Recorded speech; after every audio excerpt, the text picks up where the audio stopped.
பிரசன்னத்திலிருந்து அருமையான ஒவ்வொரு தேவனுடைய பிள்ளையும் சிங்கப்பூர் ஏலிம் எழுப்புதல் ஊழியர்கள் சார்பிலே நானும் பாஸ்டர் சீலா டேனியலும் பாஸ்டர் கிறிஸ்டி ஒலிவியாவும் அன்போடு கூட இந்த செய்திக்குள்ளாக வாழ்த்தி வரவேற்கிறோம்.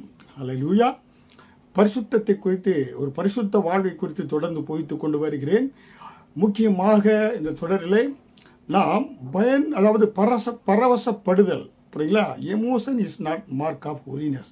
பரவசப்பட்டு நம்ம அந்நிய பாஷை பேசி ஆராதனை நடத்தி தீர்க்கதரிசனம் சொல்வதனால் மட்டும் ஒருவர் பரிசுத்தவான் பரிசுத்தவாட்டி என்று சொல்லிவிட முடியாது என்று நேற்று சொன்னேன்.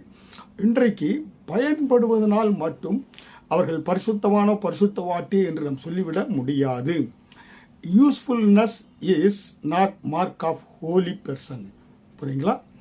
somebody is using for God's purpose doesn't mean he is not a holy person. புரியுங்களா? ஒருத்தர் ஆண்டவருக்காக பயன்படுகிறார் என்பதனால் மட்டும் அது மட்டும் அவர்களை நாம் ஒரு பரிசுத்தவான் என்று சொல்லிவிட முடியாது. எடுத்துக்காட்டாக Samson is a good example. புரியுங்களா? சிம்சோனை பார்க்கின்ற பொழுது அவன் என்ன செய்தான்? சிங்கத்தின் வாயை கிழித்து போட்டான். அதே போல காசான் நகரத்தினுடைய அந்த கேட்ஸ், அந்த நிலைக்கால் எல்லாவற்றையும் பிடிக்க கொண்டு மலை மேலே ஏறி சென்றான். ஒரு கழுதை தாடை எடுத்து 1000 பேரை பெலிஸ்தரை கொன்று போட்டான்.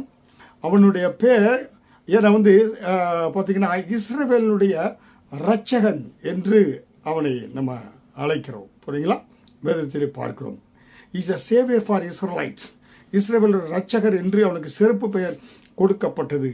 ஆனால் அவன் ஒவ்வொரு நாளும் தேவனுடைய அபிஷேகத்தினால் பெரிய காரியங்களை செய்தால் கூட ஒவ்வொரு நாளும் பாவத்தின் ஊடாக, பாவத்தின் கீழாக விற்கப்பட்ட மனிதனாக, பாவத்துக்குள்ளே உழண்ட ஒரு மனிதனாக சிம்சோன் இருந்தான் என்று நாம் பார்க்கிறோம். ஹல்லேலூயா.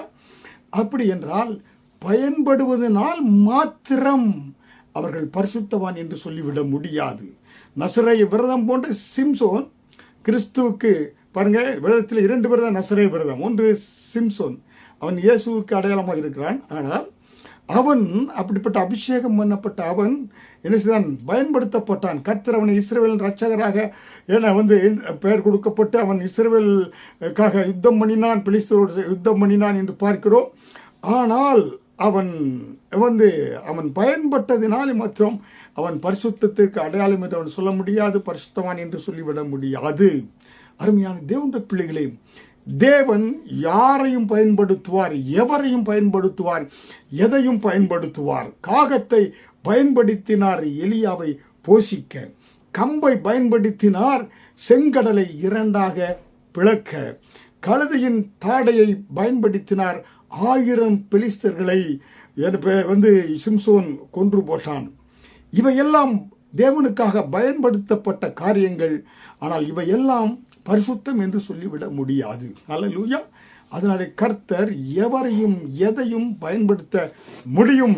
பயன்படுத்தக்கூடியவர் பரிசுத்த ஆவியானவர். ஆனால் பயன்படுத்தப்படக்கூடிய மனிதனும் மனுஷியும் ஆண்டவருக்குள்ளே இருக்கின்ற பொழுதுதான் அவருடைய வாழ்க்கை வெற்றி வாழ்க்கையாக, ஜெயமுள்ள ஒரு வாழ்க்கையாக இருக்கும். அப்படி இல்லை என்றால் சிம்சோனை போல கண்கள் பிடுங்கப்பட்டு அவன் மரணத்தை தழுவினான் என்று நாம் பார்க்கிறோம். ஹல்லேலூயா.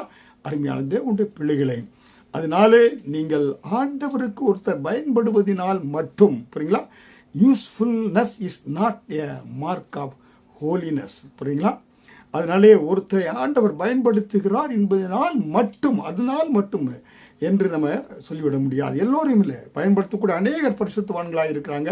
ஒரு சிலர் பயன்படுவது போல் அவங்க வெளியே தெரிந்தாலும் உள்ளால அசுத்த ஆசாமிகளாக இருப்பார்கள். ஆனால் பரிசுத்த ஆவியானவரை சார்ந்து கொள்கின்ற பொழுது பரிசுத்த ஆவியானவர் அவர்களை நிலைநிறுத்துவார், வெற்றி வாழ்க்கை அவர்களுக்கு கொடுப்பார்.